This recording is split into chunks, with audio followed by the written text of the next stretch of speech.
and I will be talking over nuclear chemistry today.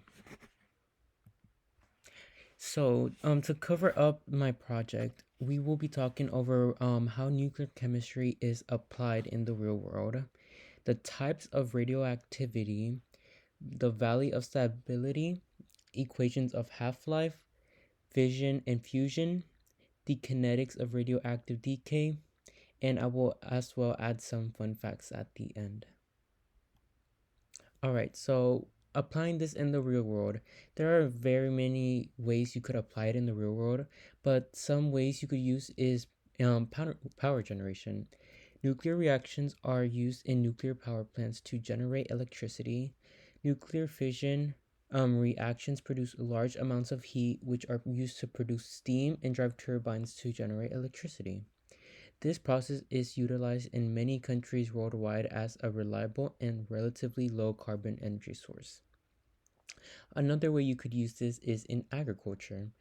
Nuclear techniques such as irradiation and radiotracer studies are used in food preservation, agriculture, and environmental monitoring. Irradiation can be used to kill bacteria, pests, and parasites in food products, extending their shelf life.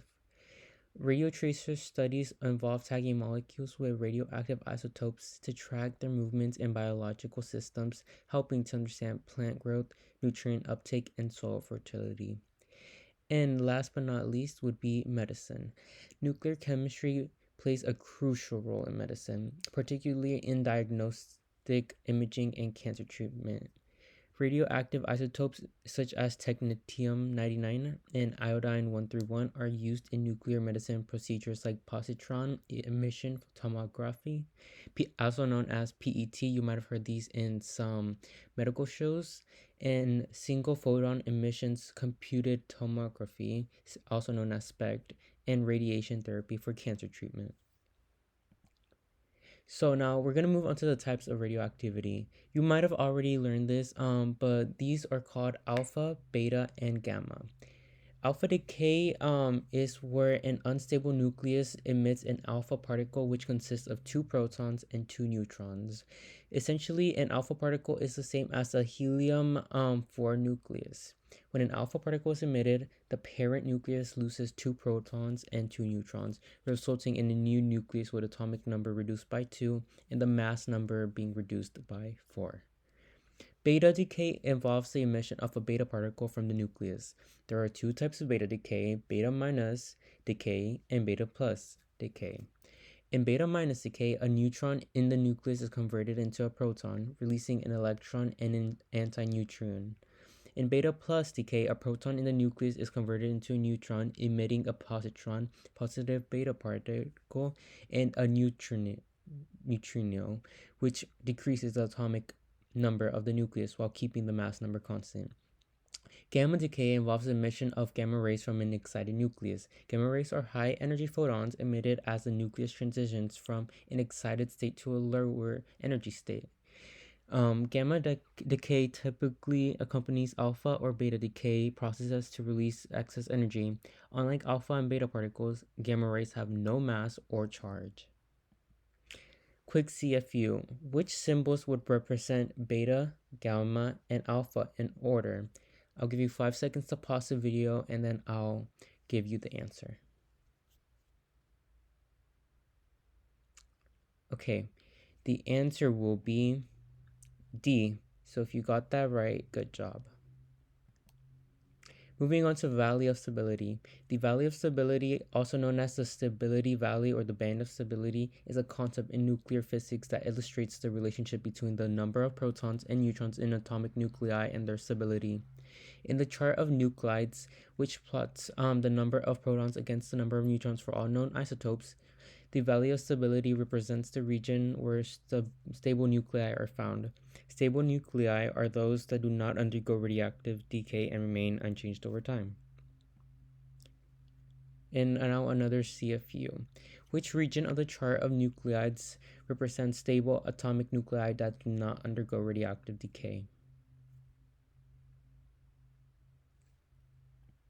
If you said the answer was C, you are correct. Now, let's talk about equations of half-life. Half-life, also known as T 1/2, is the time it takes for half of a radioactive substance to decay. In science, we use a special number, 0.693, to help us calculate the half-life of a radioactive substance. It's a bit like a rule of thumb. We don't need to worry about where it comes from. We just know it works for many radioactive substances. So when you see the equation T equals 0.693, it is a shorthand way of saying the time it takes for half of the substance to decay. We can use this number to figure out the half-life of different radioactive materials. Now, for another CFU question, what does the number 0.693 represent in the context of radioactive decay? So if you said the answer is B, you would have been correct. Fission and fusion. Nuclear fusion is the process in which two light atomic nuclei combine to form a heavier nucleus, releasing a large amount of energy in the process. Nuclear fission is a process in which a heavy atomic nucleus is split into two or more lighter nuclei, along with the release of a large amount of energy and several neutrons. So, for example, when you look at the sun provides you nuclear fusion.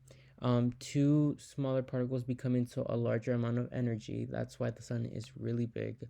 And when we talk about nuclear fission, when you look at a power plant, those is where the nuclei splits into two to create even more amount of energy.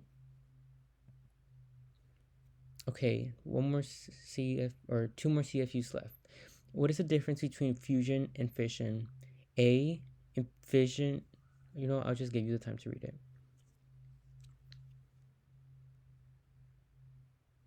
All right. If you said the answer was B, you are correct. Kinetics of radioactive decay. The kinetics of radioactive decay refers to the study of the rate at which radioactive substances decay over time. It involves understanding how the number of radioactive nuclei decreases over time due to the emission of radiation. Decay rate, it describes how quickly radioactive nuclei transform into other particles or isotopes, typically measured as the number of decays per unit time, such as decays per second or decays per minute. Exponential decay. Radioactive decay follows an exponential decay curve, where the rate of decay is proportional to the number of radioactive nuclei present. The exponential decay equation describes the relationship and is used to calculate the remaining quantity of a radioactive substance at any given time. The decay constant is a constant that characterizes the rate of decay of a radioactive substance. And what we have already went through, half-life, we have already said that this is the time it takes for half of the radioactive nuclei in a sample to decay. Last CFU. What term describes the time it takes for half of the radioactive nuclei in the sample to decay? So we just talked about this many times. I'm pretty sure you're going to get this right. So I'll give you 3 seconds to pause the video and take your guess. If you said the answer was B, you are correct. Fun facts. The people who discovered this is like there was many people who have contributed to the study of nuclear chemistry, but if it was to be credited to one specific person, it would be Marie Curie. Another fun fact is that nuclear power plants generate about 20% of the U.S. electricity. And our last fact would be that you can find nuclear energy in many different places. Right now, it would currently be used in 30 countries around the world, and it even goes out of the world since it's out here powering rovers on Mars. So thank you so much for watching my video, and I hope you learned some new fun facts and interesting details over nuclear chemistry.